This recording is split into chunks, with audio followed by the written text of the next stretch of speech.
Évangile de Jésus-Christ selon saint Luc, chapitre 10, versets 38 à 42. En ce temps-là, Jésus entra dans un village. Une femme nommée Marthe le reçut. Elle avait une sœur appelée Marie, qui, s'étant assise aux pieds du Seigneur, écoutait sa parole. Quant à Marthe, elle était accaparée par les multiples occupations du service. Elle intervint et dit « Seigneur, cela ne te fait rien que ma sœur m'ait laissé faire seule le service.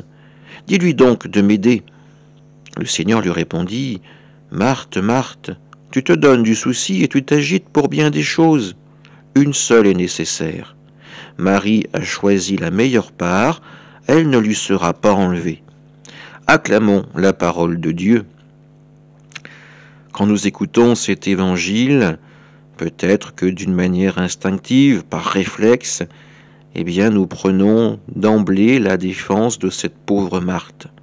En effet, elle désire accueillir le Seigneur du mieux possible, elle veut remplir ses obligations de maîtresse de maison, mais voilà qu'elle ne trouve aucune assistance en la personne de sa sœur. Marie, en effet, choisit de s'asseoir aux pieds du Maître, aux pieds de Jésus, et d'écouter sa parole. Jésus va lui dire que Marie a choisi la meilleure part. Marthe, elle, se donne du souci, elle s'agite pour bien des choses, mais elle oublie peut-être la seule qui soit nécessaire. Avant d'agir, se mettre à l'écoute de la parole de Dieu pour pouvoir discerner ce que le Seigneur attend de nous. Nous sommes toujours pris dans une vie de plus en plus remplie, de plus en plus active.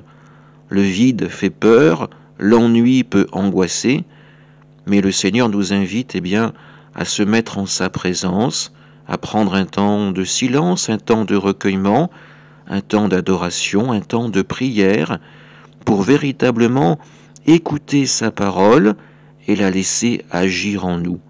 Alors demandons à l'Esprit Saint le courage d'avoir le désir de véritablement s'asseoir aux pieds du Seigneur pour entendre et accueillir sa parole de vie. Amen.